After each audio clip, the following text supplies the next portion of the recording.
This episode of the Power Ranking Show is brought to you by BetOnline. BetOnline is your number one source for all of your betting needs. Get the latest odds, lines, and matchup reports for football, basketball, baseball, boxing, golf, and more. BetOnline continues to be the fastest and the easiest way to place your wagers, including live betting and your favorite casino and card games that are available to play right from your phone. Head to the website or use your mobile device to sign up today and get in on the action. Remember to use promo code BELIEVE for your 50% welcome bonus on your first deposit. Bet online, where the game starts. I tell you what, that is a beautiful, beautiful voice of at Marcus_Mosher. This is the Power Rankings podcast, aka the Power Rankings Show. We're on the Believe Network, of course, and we are on Brinks TV. And we thank the good folks over at Bet Online, obviously. And we're going to get into some picks. Obviously, it's playoff picks, and we do our picks podcast. But pretty big news today, Marcus. Why don't you lay it down? Yeah, well, first of all, we need a ruling before we start this podcast. I just Googled this. According to Larry David, you cannot say Happy New Year after January 7th. So I'm just putting that out there. It's just, you tried to say it to one of our producers, Courtney. I did. You. And hopefully at the beginning of the music, the music, our listeners heard me call you a jerk, because you are. They don't know how you bully me. You're a bully. All right, let's get to the actual news. We got news this morning from the Patriots that Bill Belichick and the Patriots moving on. They've mutually agreed to part ways. Robert Kraft in the press conference that we had today made it pretty clear that Bill Belichick still wants to coach. This isn't him retiring or anything. We had a feeling that this was coming, Elliot, and now it's official. Yeah, it's obviously it's really big news, and there's I got to be careful how I say this, but Marcus and I argue quite a bit about ageism in sports. And I think there's this idea that the game has passed Bill Belichick by. I was a kid when Chuck Noll got fired, when retired. The conversation about Don Shula was going on. Tom Landry got fired. And I always wonder about this, because people think, well, once you're a certain age, you can't adjust or whatever. And I'm really hesitant to just assume that that's the case with Bill Belichick, but I'm hearing that a lot. And the last thing I'll say on this, the example I gave to Marcus on the phone was when Bill Parcells, who was Bill Belichick's boss and mentor in some ways, took over the Cowboys job in 2003. The Cowboys were able to convince him to not only keep the incumbent defensive coordinator and not bring in his own guy, but change the defense. Bill Parcells had never played a 4-3. He had played 3-4 his entire career, and he kept little known Mike. I don't want to say little known, but Mike Zimmer wasn't would you agree, not a prominent name? No.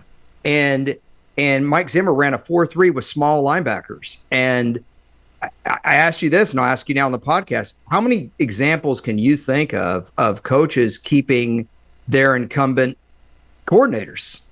It's only happened a few times. We had Mike McCarthy kept Kellen Moore, who was the Cowboys offensive coordinator. Yeah. Shane Steichen for the Colts last year kept Gus Bradley, a great defensive call. coordinator.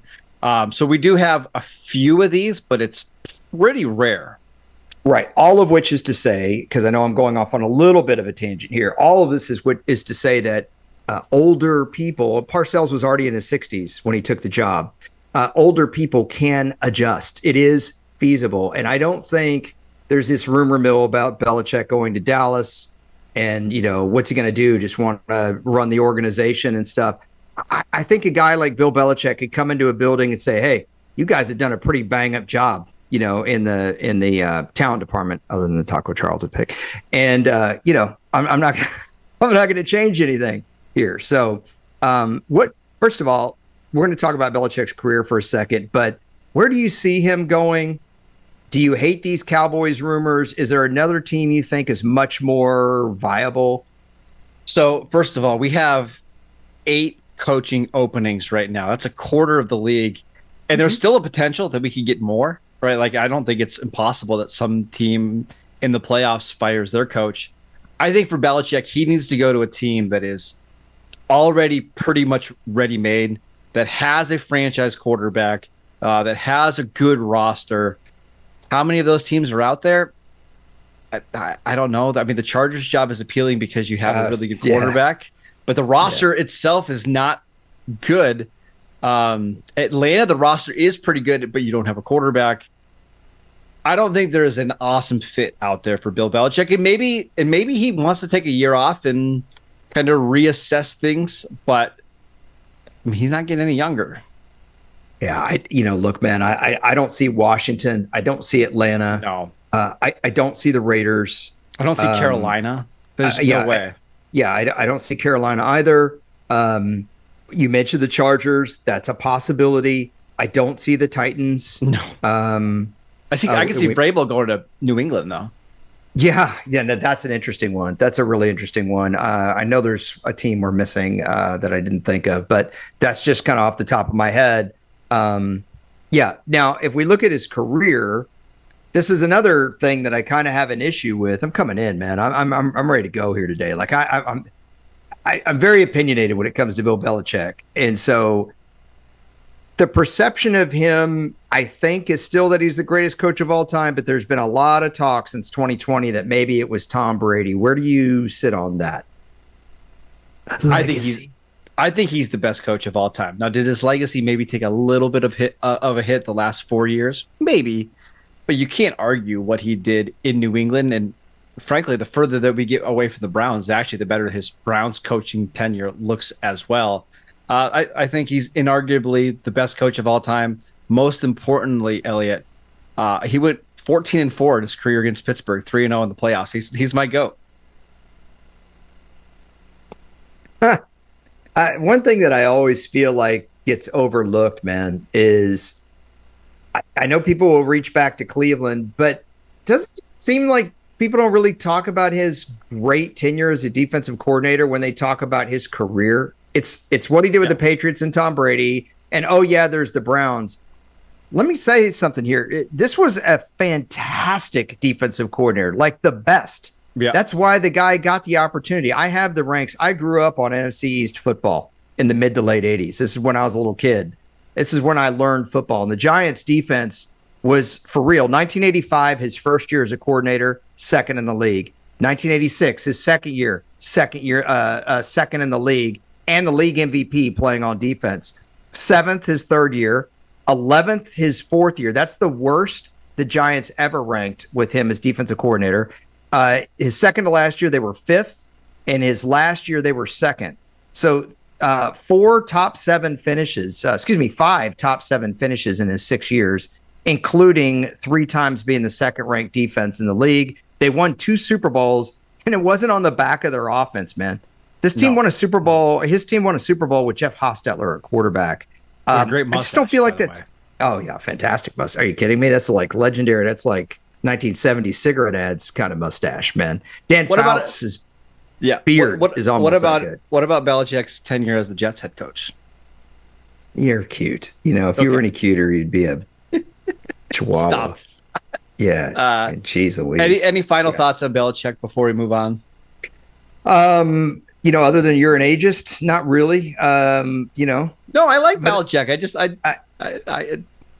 just look. Sometimes it's the right move for teams to move on from these coaches. It was obviously getting stale in New England. The roster has gotten really bad. He wasn't going to take them back to the playoffs over the next couple of years. So I think it's probably best for everybody. They're going to get a young offensive coordinator, or I think a young offensive mind in New England. And I think Belichick can go somewhere else on a better team and get that team to play at a playoff level right away.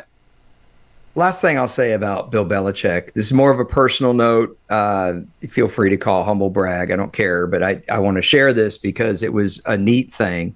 I was on a panel selected by the Hall of Fame to go back in history and pick guys that have been overlooked. Okay. And they picked 24 of us, and they weren't all like Hall of Fame voters. I wasn't a Hall of Fame voter at the time, but a good portion of the committee were people like Ozzie Newsome and Bill Polian and Bill Belichick, John Madden, people that had been involved in football. So I got to spend all day in a room with Bill Belichick discussing whether or not these guys from the 30s, 40s, 50s, 60s, and 70s were Hall of Famers.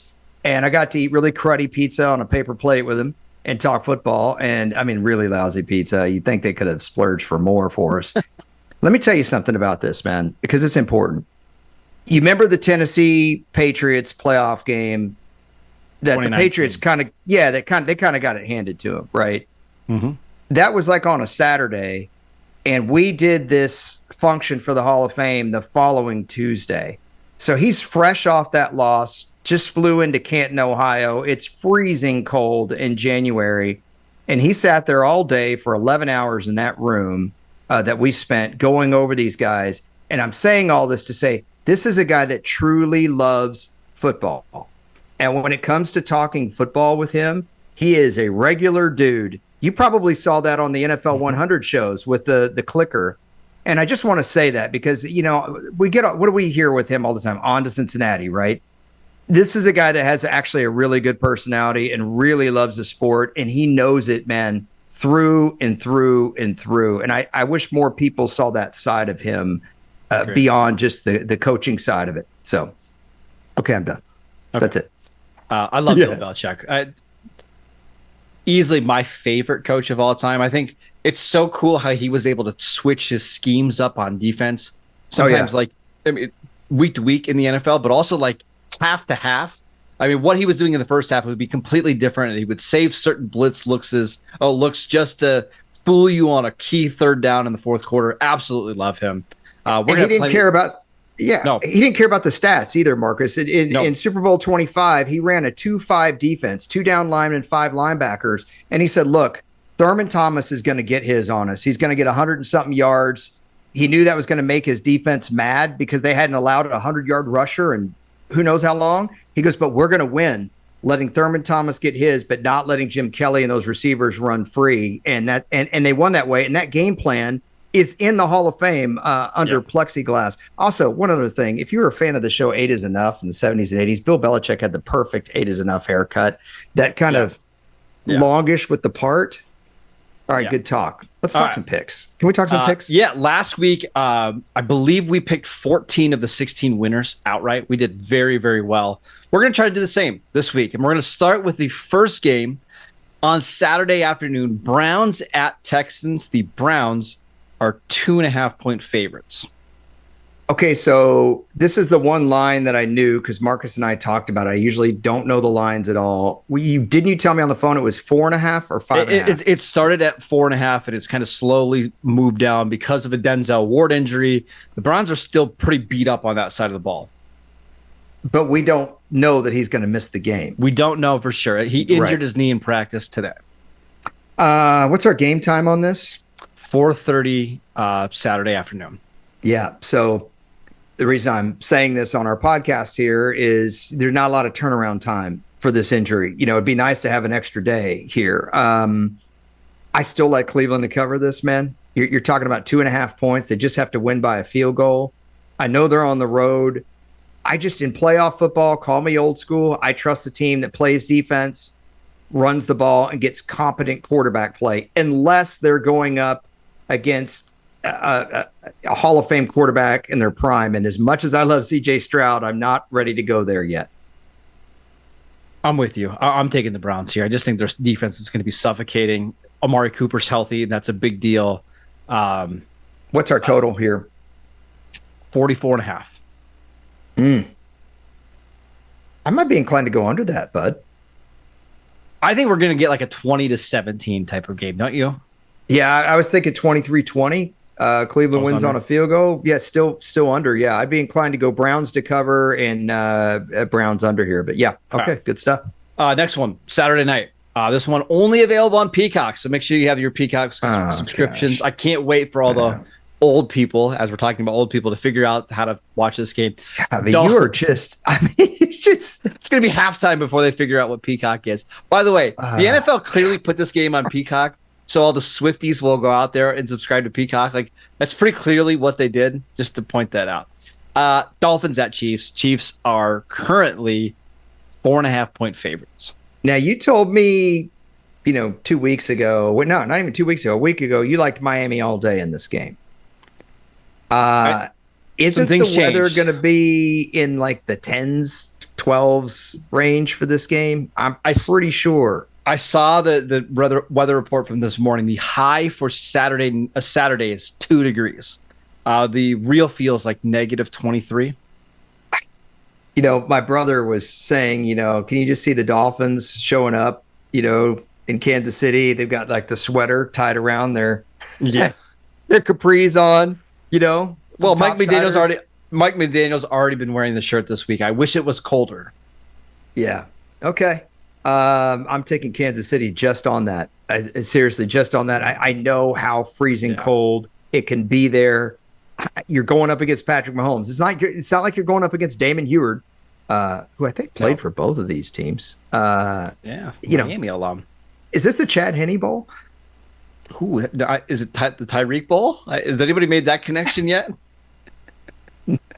Didn't Chris Conley play for both of these teams? Yeah. Couple injury things really quickly, and this is why I'm switching my pick to the Chiefs. Okay. So Bradley Chubb, Jalen Phillips, all out. Andrew Van Ginkel, their third edge rusher, on IR. He's out. So you're without your top 3 edge guys. Your 2 off-the-ball linebackers, including Jerome Baker, who played last week. He is out. Xavier Howard, their number 2 corner, I guess, also out with an injury. I mean, that's just a lot of guys to lose on that side of the ball. It is. And what's our spread again on this? 4.5. 4.5. I will say it's a little rich for a Kansas City offense that's really struggled, but I'm taking Kansas City here. What's the total real quick on this? Again, another pretty low one despite these offenses being good, 44. I'd be more inclined to go over that. That's tough though, man. I would stay away from it. I like the Cleveland Houston. If you're betting your money this weekend, this one I'd be less inclined to bet my money on. I agree. All right, next game. We're going to Sunday afternoon. Do not bet your money on this one. Sorry. Oh, I disagree. Steelers at Bills. Gosh. Did I tell you what the spread is for this game? No, you didn't. You want to guess? I don't know.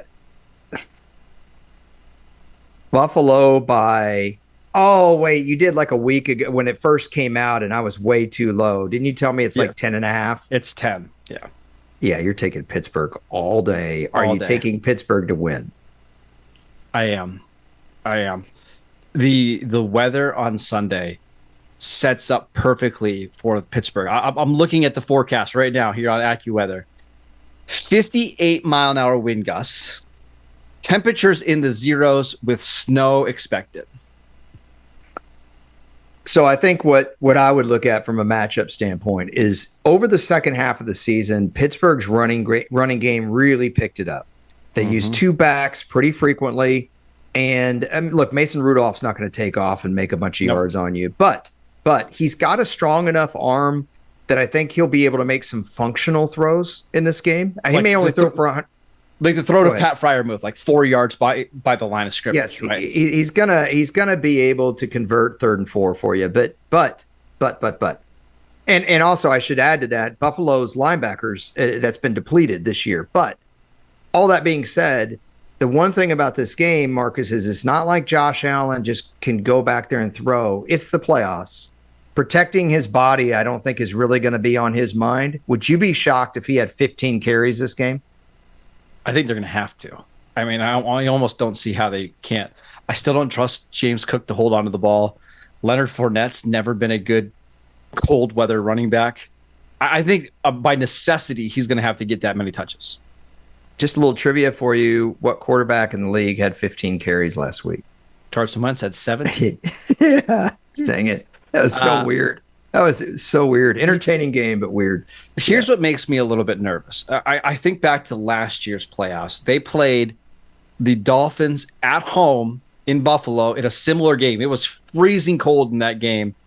And the Dolphins should have won that game. Like if Tyreek Hill and Jalen Waddle don't drop 7 passes in that game, they probably lose. The Skylar following Thompson. week, that's the other thing, was Skylar Thompson making like his second career start. Buffalo should have lost that game. The next week they played Cincinnati in Buffalo again in a game that it snowed the whole game long, and Buffalo got whooped. I mean, they just got physically dominated in that game. It looked like Buffalo had no desire to be out there in the cold. I don't think Buffalo is a great cold weather team. That's why that spread is way too high for me. Yeah, I'll take Buffalo to win, Pittsburgh to cover. And I think another concern is just, the ugliness factor in a game like this. Pittsburgh seems to revel in that. Was it the 2021 opener when Pittsburgh opened at Buffalo and won with special teams and takeaways and not doing jack on offense, and they still won? Did they have would they have a block punt for they had a block punt, they had an interception, they had a Josh Allen fumble. I'm taking the Steelers to win outright. Next one. Packers at Cowboys. This is the premier game. Little bit of line movement here. When I sent it into Courtney this morning, it was 7.5. 7.5. The Cowboys are favored. Now down to 7. Is this really the premier game? I mean, I think the next one's got a lot of juice. It's Cowboys Packers, with the Cowboys wearing the whites, the Packers wearing their green. Yeah, well, look, I mean, you care a lot more about history than I do. I don't know anything about that. What I would say here is it really all falls on the visitors' quarterback. Because I just don't think the Packers' defense has been consistent this year. It was supposed to be an area of strength for them, and it really wasn't for much of the year, especially early on. And when Jordan Love was just kind of middling, the Packers struggled. Then they turned it on. They started stringing wins together. Jordan Love, as we talked about on our last pod, maybe the best quarterback in the NFL over the back stretch. I just don't see Green Bay winning this game if he doesn't have a Herculean performance. If he has a really efficient game, it would take Dallas giveaways for the Packers to win. And the Cowboys just haven't been a giveaway machine this year on offense. They don't throw a lot of interceptions. They don't fumble the ball a ton. They don't give you tons of special teams mistakes. I mean, they're not going to miss kicks. How do the Packers win if Jordan Love does not play out of his mind? Aaron Jones. Aaron Jones dominated the Cowboys in 2019. He scored like 4 touchdowns in that game. He was really good in the game that they played last year. If the Packers can just run the ball with Aaron Jones, and he has 145 yards from scrimmage and 2 touchdowns, and they can kind of keep the Cowboys off the field, that's how the Packers win. The other thing that I'm really scared about, I'm not looking forward to Fox showing the suite of Jerry Jones and Stephen Jones and Bill Belichick all sitting up in the box. That would make me a little bit nervous. Oh, yeah. I would say this. Dak Prescott's been great about not turning the ball over this year. And obviously that offense has been scoring a lot of points. He's been good with his discernment, decision-making. If there's one tiny criticism that you and I have both had, is that especially early in the year, he did tend to hold the ball like he didn't want to take the deep shot, take that risk at getting turning it over. Probably because of all the criticism he got last year for interceptions, a lot of which weren't his fault. I would say this is a game I'm actually okay with that a little bit. I want the Cowboys to be aggressive and not just run the ball into the line. But the only way Green Bay wins this game, in my opinion, without Jordan Love, is by getting takeaways. Yep, I agree. I would also look for Dak to run a little bit more in this game. He usually does run more in the playoffs. I think we'll see that. And he can be effective at it, when he does it judiciously. Yeah. So, you bet. Next one. Oh, who did you pick at that game, by the way? What was the line again? I got 7. So busy. 7. Oh. God, that's like a push to me, man. That's a push. I would take the Packers to cover that spread. I would stay away from picking the game. What's the total on it? 50.5. Yeah, I'll take the over. Okay. I'll take the over. I'd rather take that than the spread. Elliot's Dallas premier game. Sunday Night Football. Rams at Lions.